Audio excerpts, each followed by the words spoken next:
My name is Maydew. I'm 33 years old. I'm married to an amazing woman, Tara. I have 3 little girls, Mary, Julie, and Laura. I've been coming to Christ Community Church for 2.5 years. Brandon and I met through his brother-in-law. He basically said, hey, I have a family member up in Wisconsin. You guys should meet. And 4 months later, he flew down and took me out on a date. And then we were engaged 3 months after that and married in October of 2010. So I was raised in a Christian family. I actually accepted Christ in my life when I was 8 years old, so probably about 3rd grade. I was always very, I guess, a good kid growing up. I didn't want to disappoint my parents. I didn't want to, go against what they say. So I graduated pharmacy school in 2009. Took a job with a big chain pharmacy. Things were good. One day I was at work. It was a particularly bad day at the moment, getting yelled at, and I also had some leg pain because I was training for a half marathon.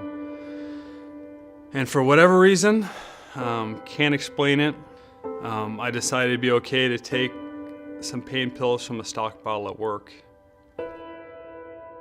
Once I took that first pill from work, it was so much easier the next time to justify it again, and justify it again, and again, and again.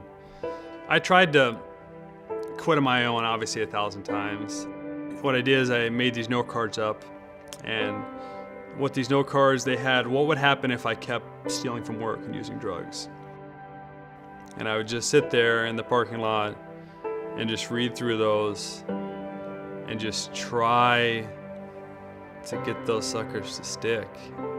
And then I'd walk in the door and go straight to the pharmacy and take some more. I was a manager of a pharmacy. I had a nice house.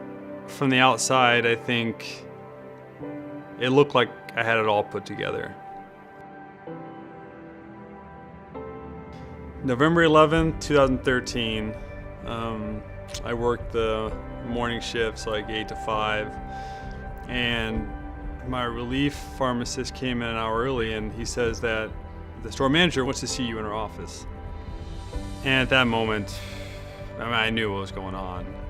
And they asked me if I had anything I wanted to tell them, and I just spilled my guts. What he said to me on the phone was, I admitted to stealing drugs from the store and I'm under arrest. I was just hurt because I should know, because I'm his wife. And he would tell me. When everything went down and everyone knew, my parents knew, Board of Pharmacy knew, cops knew, my wife knew.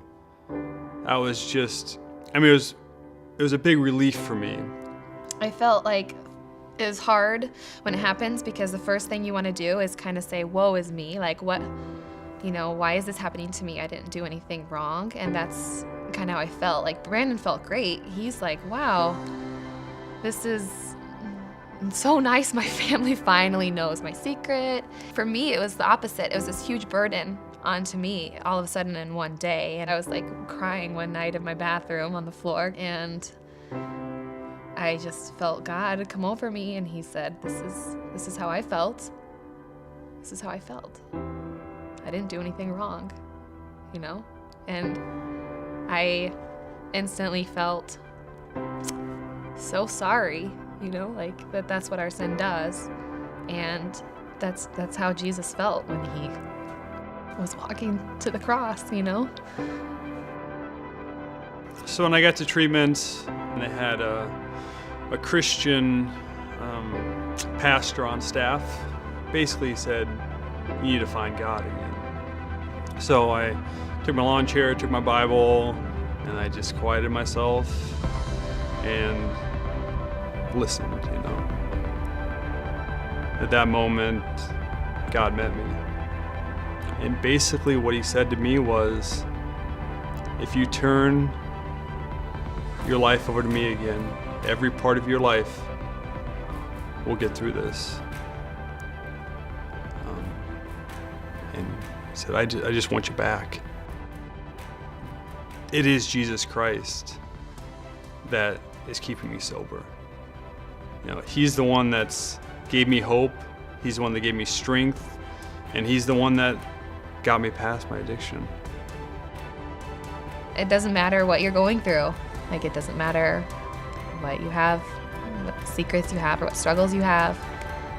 Just like God met Brandon, Jesus wants to meet you, and he wants to give you hope, and he wants to make it better, and he wants to heal you, and